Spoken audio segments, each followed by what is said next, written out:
A very warm welcome to you, my dear students, once again of Standard 10. I take this opportunity once again to wish you a very happy new year.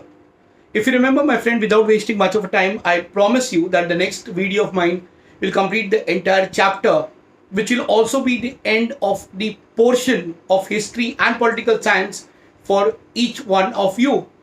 And then later on, we'll continue with doubt clearing sessions where I will be in touch with each one of you personally through the Google Classroom. What am I going to teach you today, my dear students? If you remember, in the last period, I completed with 9.1, and that was sources of history, their conservation and preservation. We discussed as to what is conservation and what is preservation. And today we are going to complete with the entire chapter where I will discuss about some famous museums, not only in India, but across the world. I will also talk about libraries and archives, which conserves and preserves the monuments, the documents. And the last one, I'm going to discuss about the encyclopedias, my dear student. Now, as I begin today, let me talk about what are museums. Museums actually were created to organize and manage antiquities that were collected initially, we are talking about, by the members of the royal and elite families of the medieval Europe. Now, when we talk about the collection of all these artifacts, let me remind you, my dear student, that these artifacts were collected because these people were interested in collecting the antiques. And it was this reason that we will discuss today about France in the very beginning, where we will discuss as to how the famous museum in the 18th century, and that is the Louvre Museum in Paris, was established. When this museum was established, my dear student, the antiquities collected by the members of the royal family were exhibited in this museum. And not only that, you'll be happy to know that one of the most acclaimed painting, that is Mona Lisa. You all remember, you studied it in Standard 5, then again in Standard 8, and now again in Standard 10. Who was the creator of Mona Lisa? We all know it was Leonardo da Vinci, one of the famous historian, one of the famous sculptor, one of the famous, a person who actually, you can say in a simple word, the man who created, and he worked in such a beautiful manner, a world-renowned painter and artist.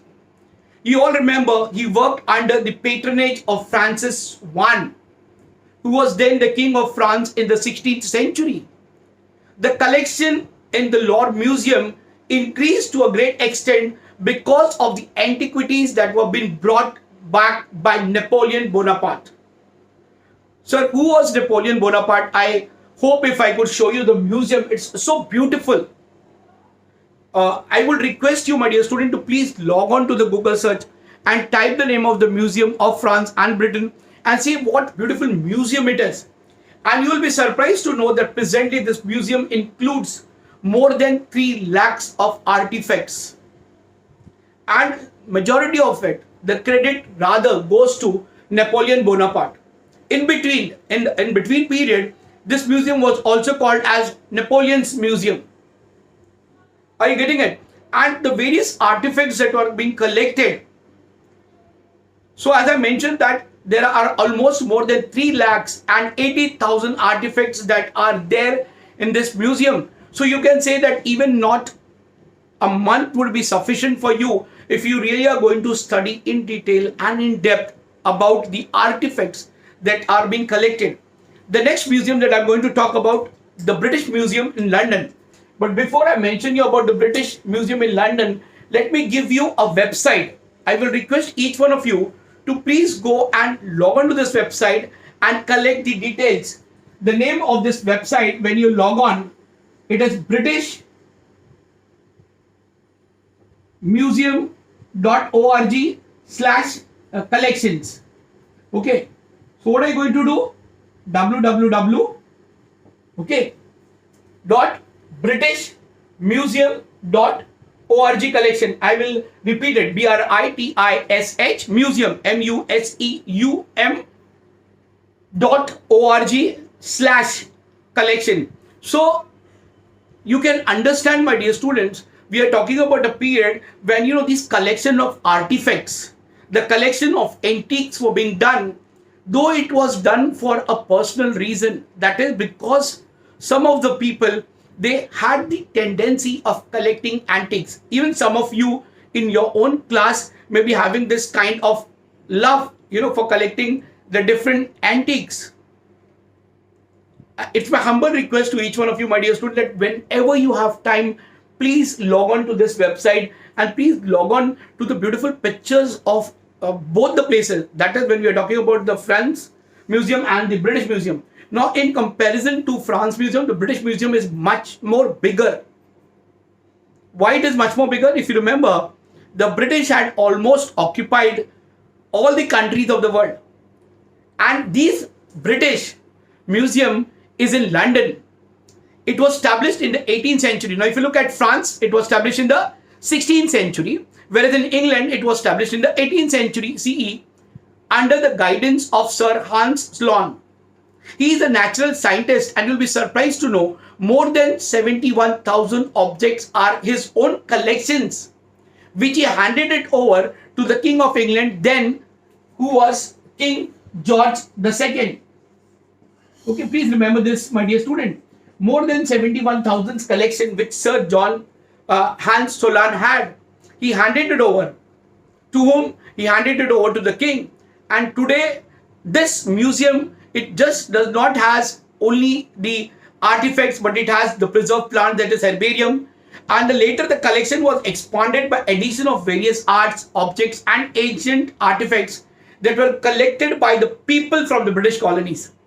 Now, as I mentioned it before, my dear student, British has almost occupied all countries of the world. Okay.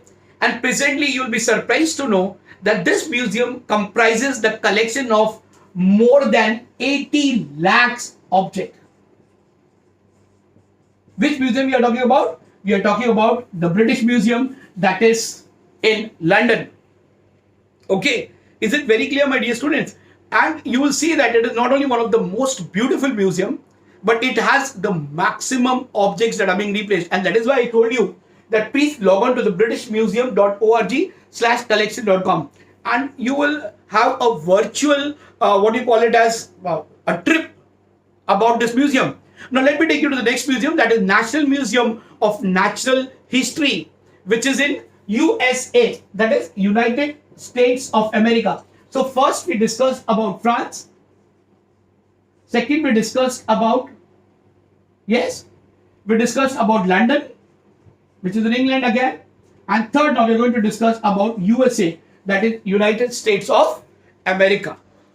So when we are talking about America, you'll be surprised to know, my dear students, that world's largest museum, which has 17 museums altogether, which is spread on a huge land. And you'll be surprised to know this museum is famous in the world by Smithsonian Institution. Smithsonian is an institution where research project goes on, where, the name of the museum is the American MVSEVM of Natural History. And it was founded in the year 1869. And you will be surprised to know that it has more than 12 crores. My goodness, 120 million specimens of fossils and remains of plants, animals, minerals. Are you getting it, my dear students?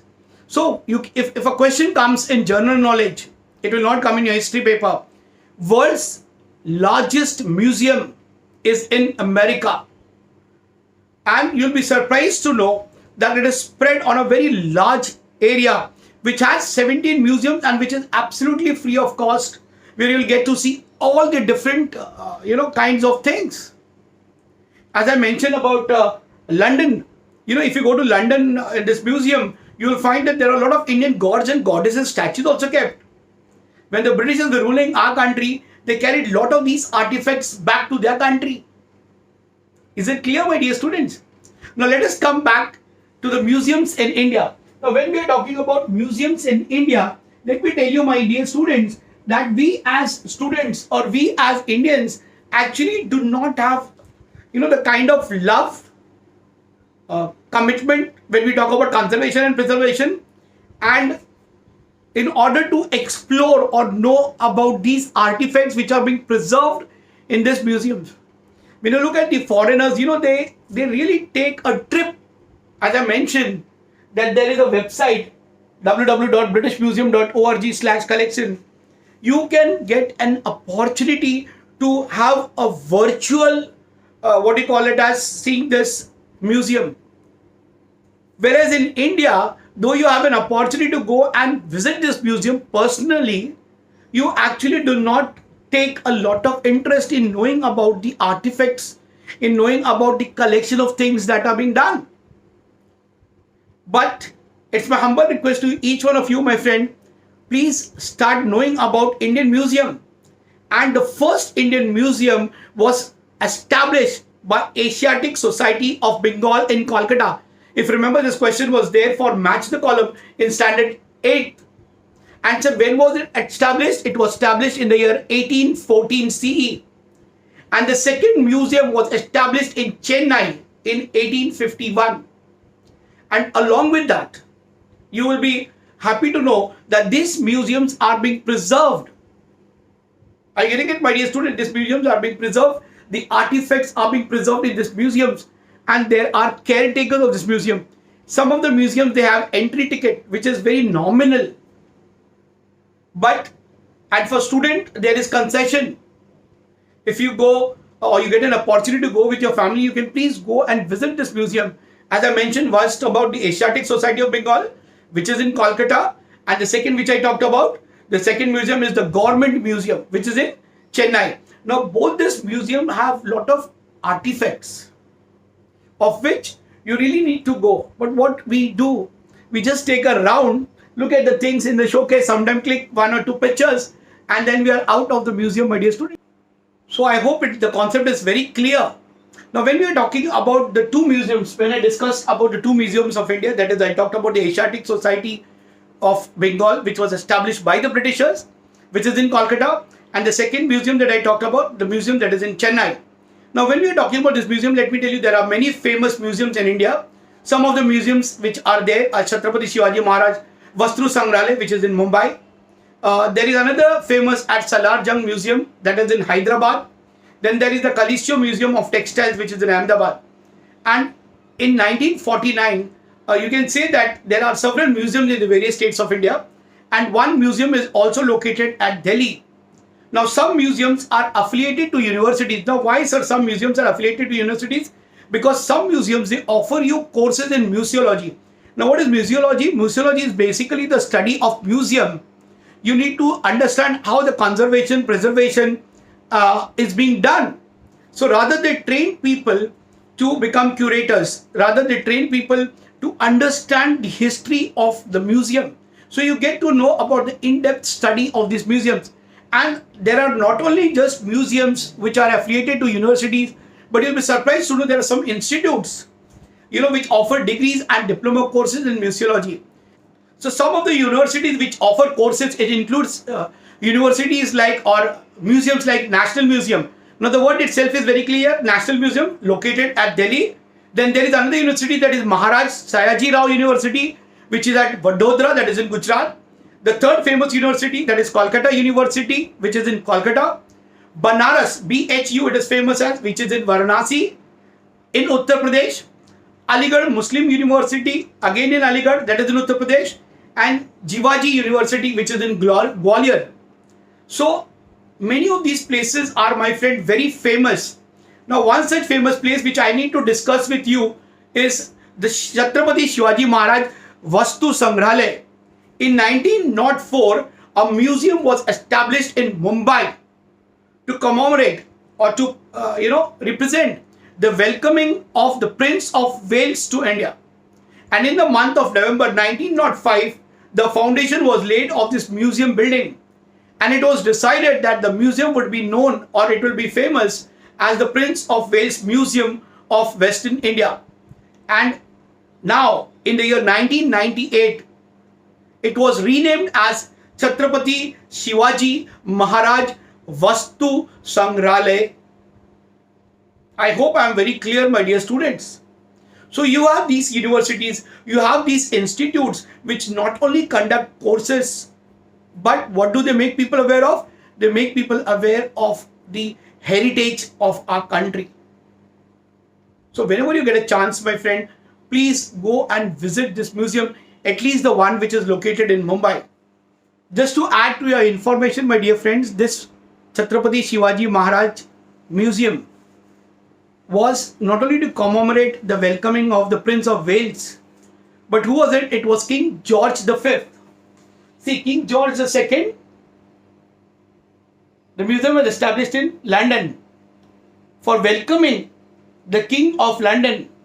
If you remember, we were established, we had the colonial rule. Are you getting, my friend? More than 50,000 artifacts are there even today, which is being preserved in Chhatrapati Shivaji Maharaj Vastu Sangrahalaya. If you get a chance, my friend, please go and visit. It's a beautiful building which is surrounded by a lot of palm trees. Are you getting it? And a very beautiful, it is well maintained Vastu Sangrahalaya, my dear friends. The collection of artifacts also you can call it as. And as I mentioned, initially it was called in the year 1905 as the Prince of Wales Museum. That was in order to welcome the Prince of Wales, that who it was? King George V. And today it is famous as Chhatrapati Shivaji Maharaj Vastu Sangrahalaya. You can just type it on the Google search and you'll get to know the entire history, and you can have at least a look through the pictures. Actually, we do not have a virtual kind of a thing, where you can be taken on a scroll, which I think now even we need to develop this kind of libraries. I really need to cross check it if recently they have added to the Google.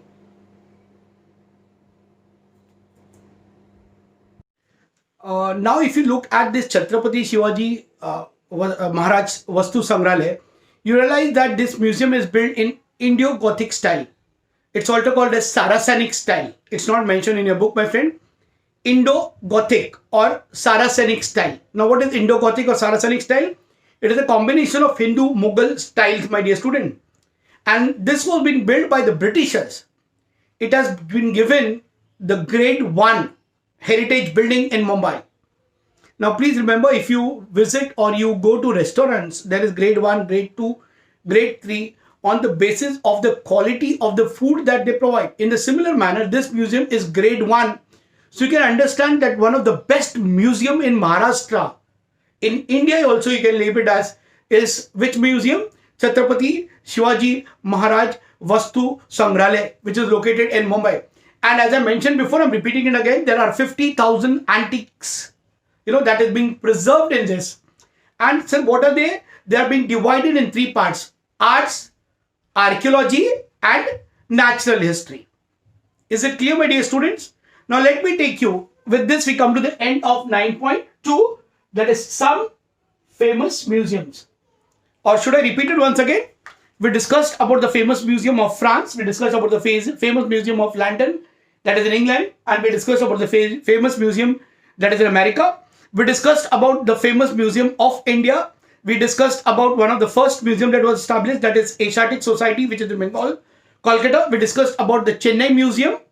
And finally, we discussed about Chhatrapati Shivaji Maharaj Vastu Sangrahalaya. Now let me take you to 9.3, that is library and archives. Now when I use the word libraries and archives, what is library, sir? Library is a storehouse. And what things you can store in this? It is a storehouse of knowledge and information. Taking you back to the previous period, if you remember, I mentioned that in order to understand the heritage management, when we were talking about the first part, the sources of history, the conservation and preservation, I discussed with you that in order to manage this library, you can do Bachelor in Library Information and Science, which is in short form called as BLIS. Bachelors in Library Information and Science. Now when we talk about library science, it is very closely related to management science. Why? Because it provides not only information, but how to manage these libraries. Then information technology and the field of education. Now very important that you need to remember, my dear student, is how these buildings, that is the libraries, they are being maintained. How do the librarians keep the details of all the books that are available in the libraries? So these libraries not only preserve, they not only maintain the record, but these books are made available to the historians, to the researchers, to the student learners, and to anybody and everybody who is interested in knowing about a particular topic.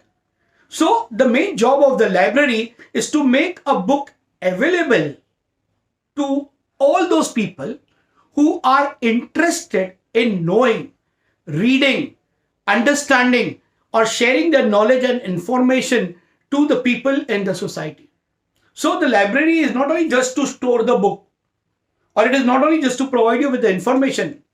Now, how many of us actually go to the library? That is a big question. Few years back, we had one particular period only called as the library period. Whenever students were taken, they were given the books, and they could go through it. And one such famous library which I need to mention here is the Royal Library of Ashurbanipal, which was established in the 7th century, my dear student, in the Assyrian Empire, that is Mesopotamia. The library at Takshashila University, 5th century BCE, and the library in Alexandria, that is in Egypt, in the 4th century BCE, was supposed to be one of the world's earliest libraries in the world, my dear students.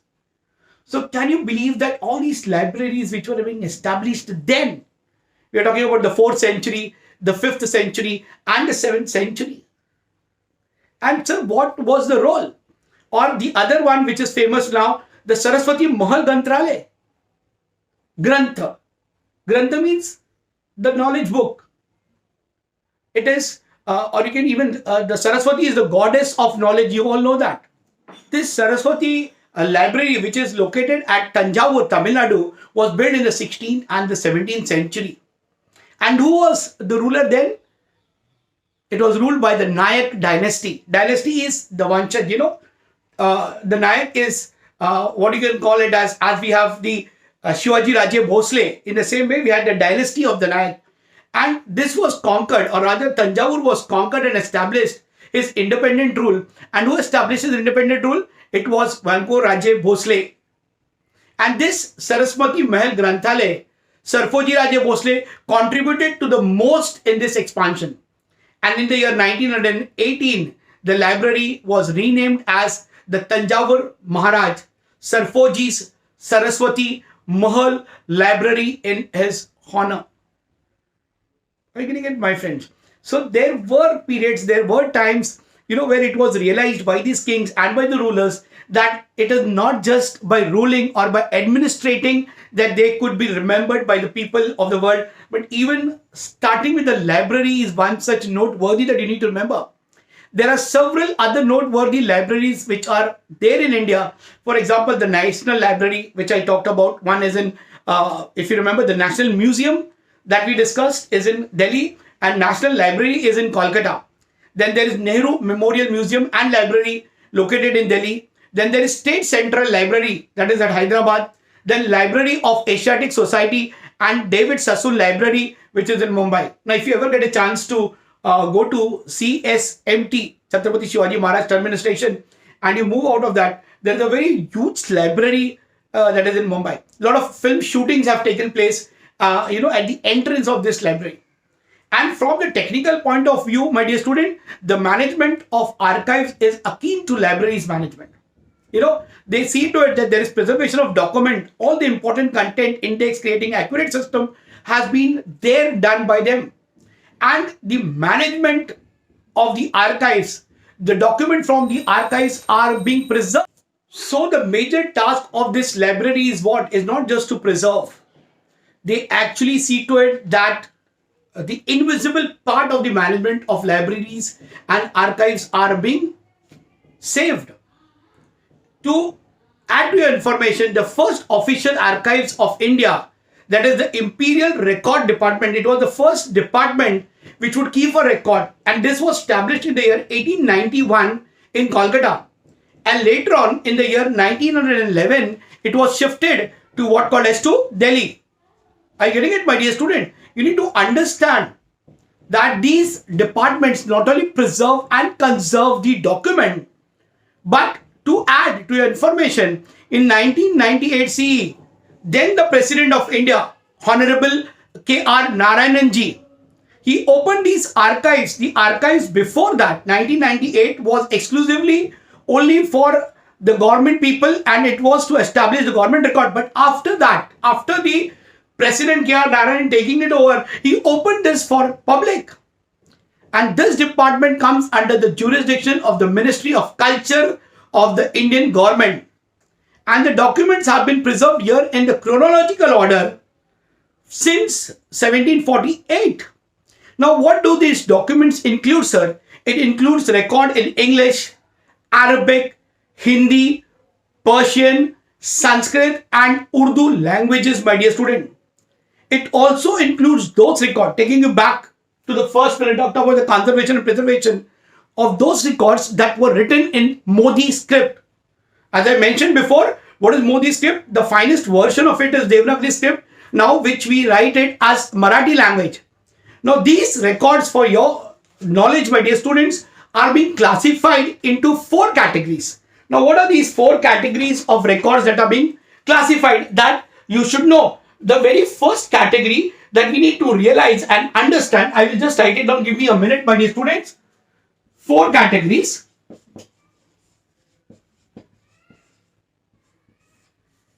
Okay, and what are these 4 categories? The very first is public records. Please try to understand, my dear students, I'll go slow. The second kind of the record, which it is called as Oriental Studies. So as I mentioned, my dear students, I don't want to explain you much into detail and depth. You just need to know what are these 4 kinds of studies. The third one is manuscripts.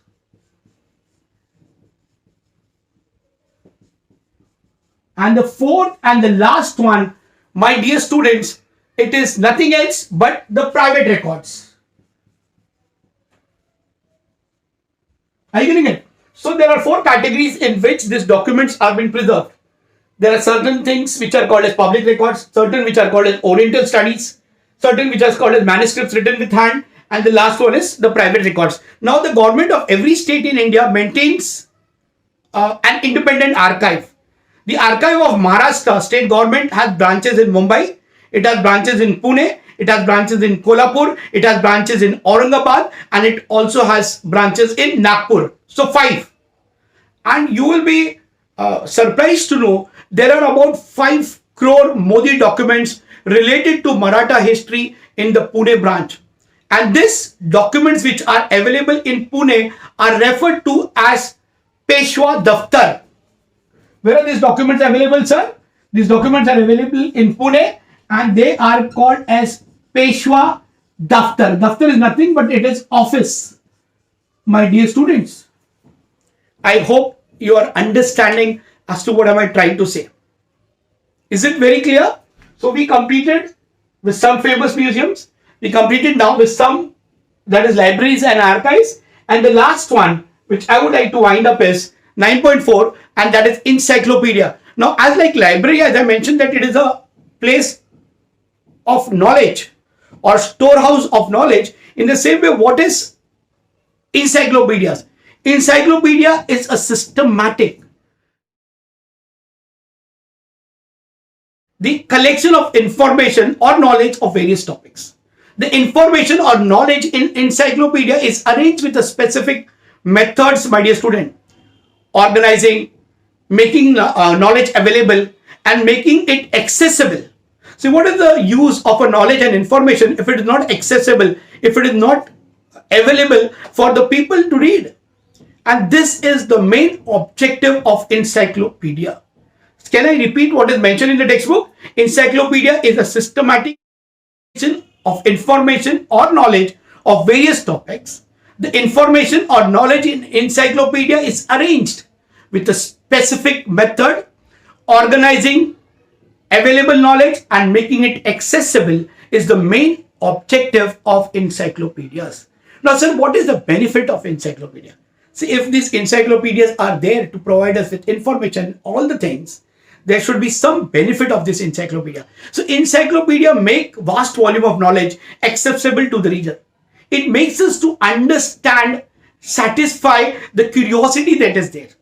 Encyclopedias are not just, giving us knowledge and making the things available. Through encyclopedia, we can also come to know about the state culture, the greatness or the richness of the society, the intellectual and cultural needs of the society, as to what society determine and what kind of encyclopedia and literature would be created. And the main objective, my dear student, is to maintain accuracy. This encyclopedia there is a lot of meticulousness that has been done. A very systematic study is being done before the encyclopedia has been written. It is written with an objectivity, and there needs to be a standardized format of presentation, and updated information are available, as these are the criterias for a good encyclopedia. So the encyclopedia not only has a format, it not only has a kind of the presentation, but there is a designing and a structure of an encyclopedia, my dear student. And in order to incorporate the latest available information, a revised edition is also being launched sometimes. So sometimes when you go to buy, let's say for example, a GK book.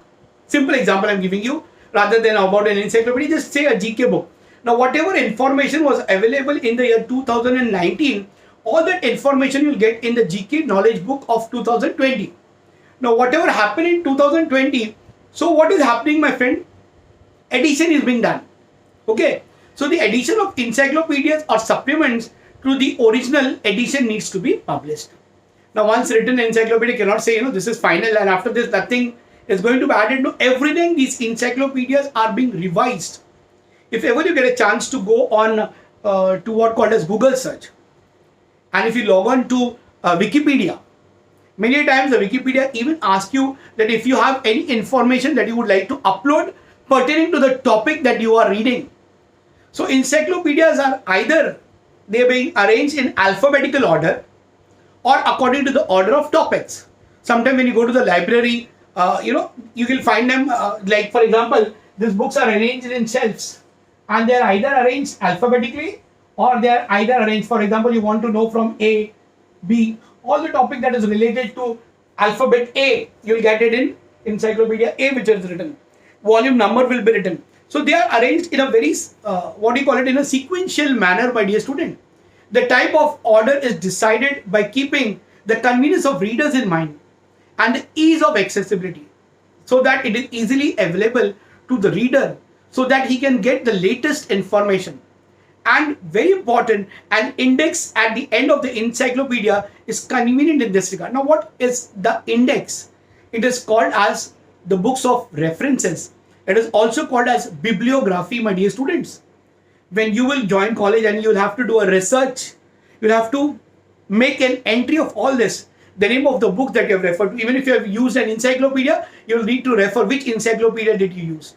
So this encyclopedia can be created. It can have only one editor, or there can be an editorial committee.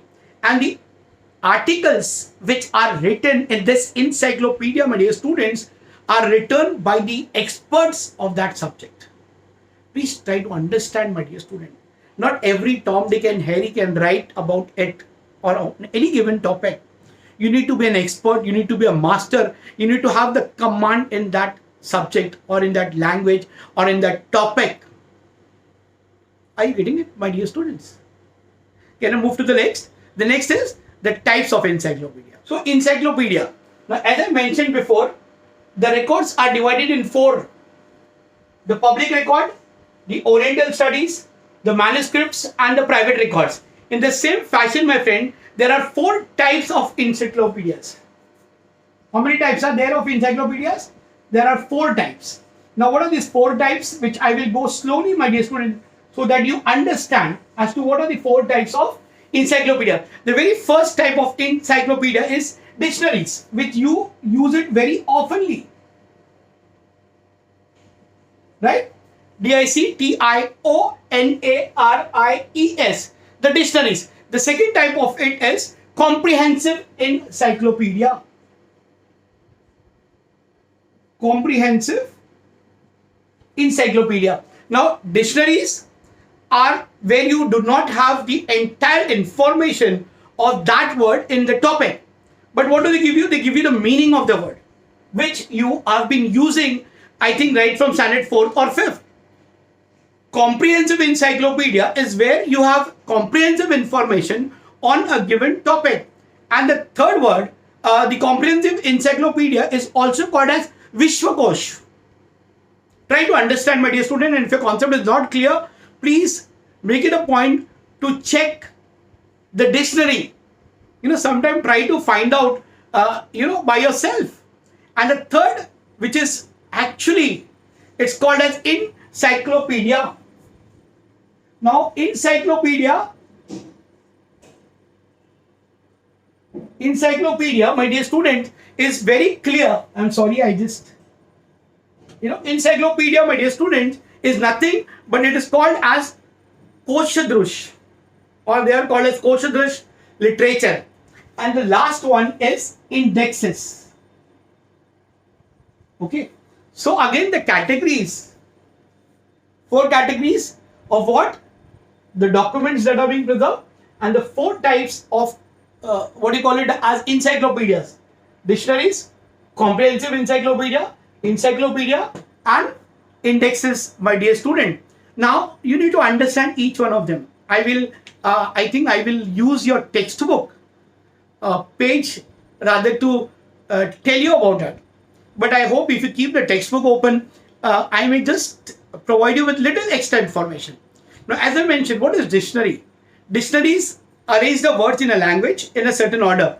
See, if you want to know an meaning of the word, I should have actually brought a dictionary right now in front of the camera.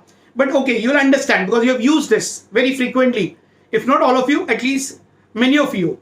So what do? You want to know a word. So what do? You open from the alphabet. Let you want to say the meaning of the word grateful. So you go to G and you open G. And then alphabetically you see, because the first word that will become, it will be GA, then it will be GB, GC, whichever word comes by that. And then you go to GR, grateful.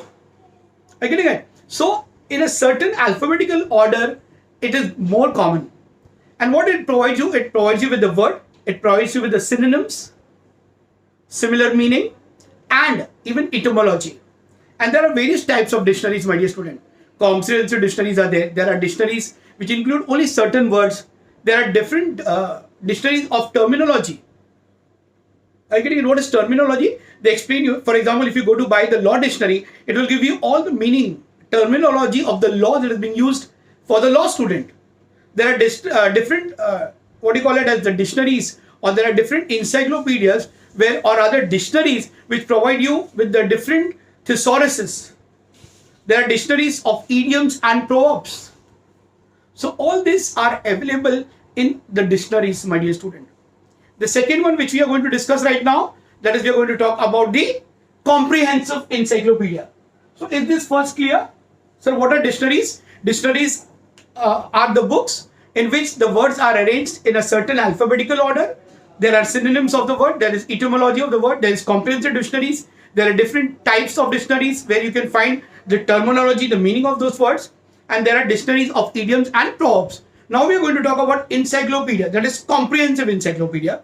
There are 2 types of it. One is called as Vishwakosh. Now what is Vishwakosh? It includes all the subject which comes under the sun. For best example of it can be the Britannica Encyclopedia, my dear students. So we discussed about dictionaries. We are talking about comprehensive encyclopedia. Now, as I mentioned, there are 2 kinds, my dear student, and it includes everything that comes under the sun. It includes, for example, the Maharashtra Jnanakosh. It is also called as Marathi Vishwakosh. It includes the entire comprehensive information on one chosen subject. For example, if you would like to know, the best example of it can be Bharatiya Sanskruti Kosh. That is the Vyam Jnana Kosh. Now the third one, that is encyclopedic. Second one is encyclopedia. Third one is encyclopedic. Now what is encyclopedic? Encyclopedic. It is also called as Koshadrush literature. It is similar, my dear students, it is similar to an encyclopedia which comprises scholarly articles. It provides us with information on all the possible aspects of one or more predetermined subject. So it will not only provide you with that particular topic, but some more information, or rather you can put it in one word, extra information about that subject. For example, can be the Maharashtra Jivan, that is the life in volume 1 and volume 2. So you come to know that these books, they do not just provide you with the information, but they provide you with the in-depth knowledge. Are you getting it, my dear students? And there are many such topics when you go to Britannica. For example, if I can give you the best example of it, if you go to Britannica, you will get the entire, if you just type on the Google, that is Britannica.com. Are you with me, my dear students? So what they will provide you with, they will provide you with the in-depth knowledge on that particular topic. Like say for example, a small example, why do cats hate water? So if you want to know about it, you will come to know that it will describe you totally in detail about this information. So information, volume 1 and 2, as I mentioned, the yearbook. Then there is Manorama Times of India. Is it very clear, my dear students? See, I am not taking you into the detail and the depth of every word, but I am only trying to make you understand as to what do they include. The fourth and the last and the most important is indexes. Now, indexes, normally if you say index of your book, it occurs in the beginning of your chapters. But whereas when we talk about encyclopedia, when we talk about dictionaries, they have indexes at the end of the book. And there are very few indexes which is published separately. Now, some indexes, as I mentioned, they are arranged in alphabetical order. Some of them are arranged on individual subject, keywords, reference books. For example, the index of Marathi periodical prepared by S.G. Date. Now, these indexes are helpful for us in finding the required information, and it makes information more easily accessible, my dear student. So from index, directly you can try to find out, or you can only read that particular topic which you are interested in. Now, when we talk about encyclopedia, we need to understand as to what is the history. So we need to understand the last and the most important topic of your textbook, that is on page number 64, Encyclopedia and History. Now, Encyclopedia and History as academic exercise, they put a lot of stress on objectivity. Now, what is the meaning of the word objectivity? As to what is the object, as to what is the reason for you to study on this topic. Now, these encyclopedias, my friend, are published in various countries. They are published in various languages, and each of these encyclopedia may differ in their approach. Now, what is the differ in their approach? The encyclopedia, what you will have it in England, they will have a different concept of approach because of their priorities. Are you getting it? If their encyclopedia is there, they will have more detail about their country. No doubt, it may be also arranged in a very systematic manner, because each country, each printer, that is the person who does a research and prints what called an encyclopedia, has his own different priorities. And majority of the time, my friend, this encyclopedia has a lot of influence by the national policies, the policy that has been made on national level. Then there are ethical values, then there are other important values and ideals. Now, very important, encyclopedia is for what purpose, my dear student? It is a medium of strengthening national identity. For example, the Bhairaya Samskruti Kosh that was edited by Madhav Shastri Joshi, it gives us the knowledge in all the spheres of life that is acceptable to everybody, and it can be one of the major drives, motivating factor behind the creation of encyclopedias, my dear student. An inspiration to gain and spread knowledge motivates either individuals or groups of people to create encyclopedias. And that is why, my dear student, encyclopedias are looked upon an outstanding achievement of a society. Now, why it is called an outstanding achievement? Because it is a manifestation. It is the outcome of the collective intellect and creativity of a society, my dear students. It is not just the contribution of one person. As I told you, it can be, encyclopedia can be a publication of one individual person, or there can be editors. But majority of these encyclopedias, my friend, they have editors, or there are board of editors who actually minutely scrutinize each and every detail that needs to be going to be printed and published. Because what are encyclopedias? They represent your voice. They represent the entire culture, custom, tradition, and the kind of knowledge that the country possesses. And as I mentioned, that these encyclopedias are nowadays even available in the form of e-text that is on your Google Drive. So I'll just provide you with some of the extra information which is there. You can even read it just for yourself. The following are the early encyclopedias. The very first, that is the history, natural history, was the first earlier encyclopedia by Pliny the Elder, 1st century AD. The encyclopedia, that is by Diderot, the French philosopher of the 18th century. The Britannica Encyclopedia, which you really need to understand that it is even till today. You know, when you log on to the Google search also, and when you start searching in for Wikipedia, you'll have also Britannica Wikipedia, you know, which is there, which began in the year 1767. So this is supposed to be one of the milestone in the making of an encyclopedia.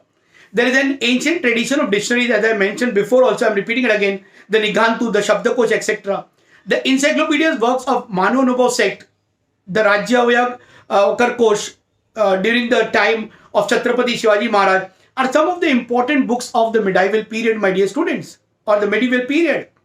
Now, encyclopedias or history related to subjects.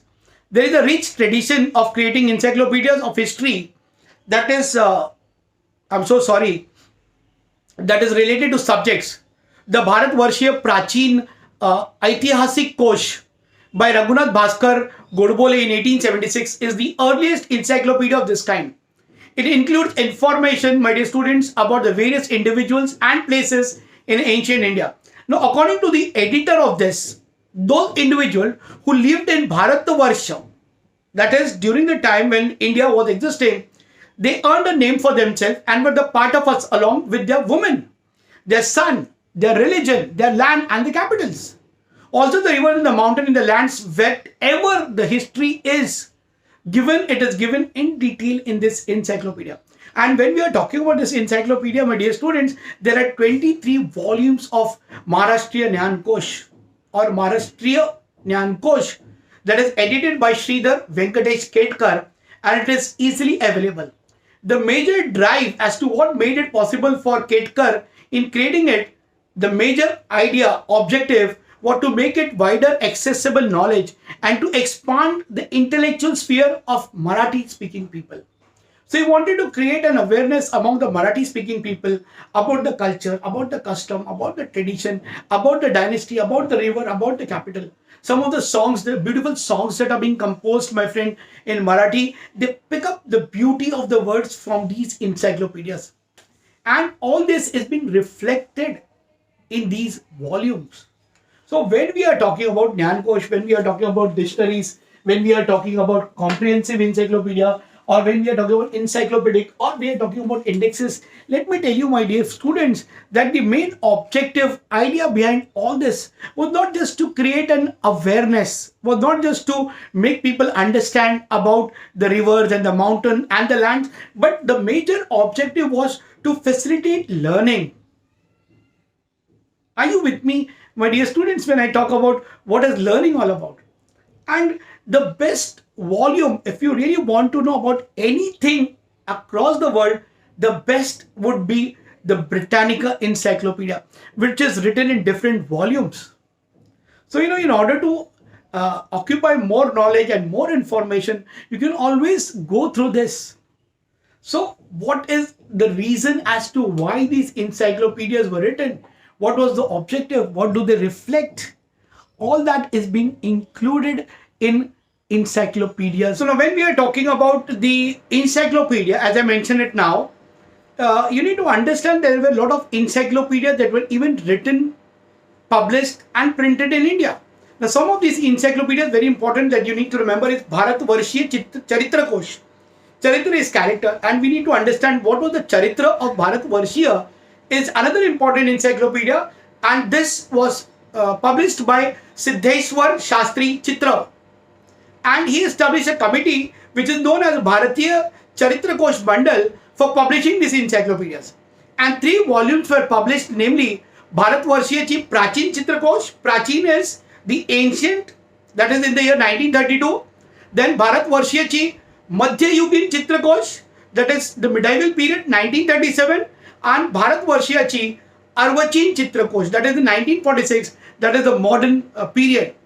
And the first volume includes the information on the lives of the individual mentioned in the Vedic literature, that is Shruti, Smruti, Sutras, Vedangas, Upanishads, and also Puranas. They also included the Jains and the Buddhist literature. And similarly, there were other two volumes that contains the biographies and individuals' respective period. Now, in your textbook, on page number 65, it is given, do you know some special encyclopedia? Now, some of these things, my dear students, you need to study by yourself. Now, for example, you really need to go through these, as material, through the various sources that are being available on the net. And now when we are talking about these material which are available in the net, you need to understand that these notes or material which are available is for you to know more as to what you need to know more. So in this section, when we are talking about, do you know, there are mentioned about three books or rather encyclopedias. संगीत शास्त्रकार या कलावंत यांचं इतिहास. The book written by Lakshman Dattatreya Joshi. The second encyclopedia, that is Krantikarancha Charitrakosh. Krantikar means those freedom fighters who fought for the cause of the nation. And written by S.R. Date, it contains the biographies and illustrations of about 250 Indian revolutionaries. I think this would be the highest record of the collection of revolutionaries in Krantikaranche Charitrakosh. And the third that you look at it is Swatantra Veer Sainik. Swatantra Sainik Charitrakosh. That means those freedom fighters who fought for the liberation of freedom. N.R. Pathak. And it contains the biographies of those who suffered corporal punishments, imprisonment, and those who devoted their life for the independence movement. Are you with me, my dear students? So these books provide us with an insight, in-depth, detailed information about their lives, about their achievement, about their sacrifice, the one which I discussed with you now. Now the next topic is Sthalakosh. Sthala is the geographical information and is essential for historical studies. Encyclopedias giving information about historical places are available. Now Sthanapoti. That was, of the 14th century, my dear students, which you need to understand. Now this is an encyclopedia text which is composed by Muni Vyas of Mahanubhav sect. It describes all those places visited by Chakradhar Swami. Now if you all remember, I'm taking you back to something very important. Sir, who was Chakradhar Swami? He was the founder, Mahanubhav sect. It gives us an inkling about Maharashtra in those days. It also gives detail about the time, the place, and the backgrounds of the events described in Leela Charitra. Hence, this encyclopedia is a very good source for writing about the life of Chakradhar Swami. Now, in the similar pattern, my dear students, the next name that we have is Prachin Bharatiya Sthalakosh. Prachin, ancient. Bharatiya, Indian. Sthalakosh, the geographic information, 1969, written by Siddheshwar Shastri Chitrao. And this encyclopedia book, what did it comprise of? It provides us with information about various places that are mentioned in the Vedic literature, Kautilya Arthashastra, Panini's grammar, Valmiki Ramayana, Mahabharata, Puranas, and the medieval Sanskrit literature, that is the Shabdakosh. It is also in Jain and the Buddhist literature, in Greek, in Chinese, and in Persian literature, my dear students. So ancient encyclopedia that have been written with the objective of providing information, they played a vital role, an important role. And in the same context, there was something new that was being created, which was called as Vishwakosh. The first Chief Minister of Maharashtra, if you all are aware of it, Honorable Shri Yashwantrao Chauhanji. There is a university which is named after him called as YCMOU, located in Nasik, Yashwantrao Chauhan, Maharashtra Open University. He initiated the compilation of Marathi Vishwakosh through Maharashtra Rajya Sahitya Sanskriti Mandal with a view to enhance the sphere of Marathi language and the literature. And these people have contributed to the development of the Marathi language. The work that was started by Yashwantrao Chauhan ji, it was under the guidance of Tarkirth Lakshman Shastri Joshi. And what does it provide us with, sir? It provides us with the knowledge and the information about all the possible subjects in the world. It also contains the various important entries about history. My friend, the topic is very dry. I don't know how can I make it more lively. But if you listen to it once and twice, your concept would be clear. The second that I would like to talk about is Bharatiya Samskruti Kosh. 10 volumes of Bharatiya Samskruti Kosh were edited and published by Mahadev Shastri Joshi. These volumes contains information about Indian history, about geography, about various ethnic and lingual groups, various cultural and language groups, local history of those groups, their festivals and other cultural aspects, my dear students. So you have Vishwakosh, you have Bharatiya Sanskriti Kosh, and the main important one is Samanya Kosh, Samanya. There are encyclopedias, text explaining the terminology. As I mentioned, that what is terminology? Giving you in-depth knowledge, information about the word. For example, what is the meaning of the word colonialism? What is the meaning of the word globalization? Because they have what called as references in your book of history. And such texts are very useful for the teachers of history subject. They are very useful for the teachers teaching in school, for the teachers teaching in college, and for the teachers who are teaching at the university level. And one can find an ample opportunities in the field of publication of encyclopedias, my dear student. And as I mentioned that a role of a teacher is not where the knowledge ends. It is from where the knowledge stops. You need to start and take it to the next level. And I always say there is always room for growth. Encyclopedias of all subjects, they require expert. I mentioned about it right in the beginning. Every subject has a developmental history. Scholars of history can contribute significantly to the encyclopedias of various types. Now, every teacher can also contribute to the knowledge and the understanding of every child of the class. And after studying and going through all the chapters of this book, you might have noted with the specialization in history, one can get access to several career opportunities, my dear student. The entire textbook, right in the beginning, we said that it is a modern terminology that is being used when we are talking about applied arts. You can choose your future career with the help of the information that is given right from chapter number 1 to chapter number 9 in your textbook. You can choose the various career. You can become curator. You can do missiology. You can do library science. You can study about numismatics and archaeology. You can study plainly about history. You can study about coins. You can study about artifacts. Are you getting it, my dear student? So all this information which is available in the textbook is useful for you. Don't just think that, I study history and maybe after the 10th I'll forget it. No, history is something which will be used by you in your life. Whenever you go for a visit to any places, you'll remember as to what was being done in the school while the teacher, he or she, was teaching you history. I hope, my dear students, you are clear with the concept on the topic that is heritage management, chapter number 9, which is the last chapter for your board exam. And this will be my last video in terms of loading it on YouTube. And humble request to each one of you, all my students of standard 10th A, B and C, please like and subscribe. And now it is time for us. We are already in the, we have almost completed the 14 days of the month of Jan. We have more 16 days in our hand, and rather more 12 days in our hand to complete our history notes.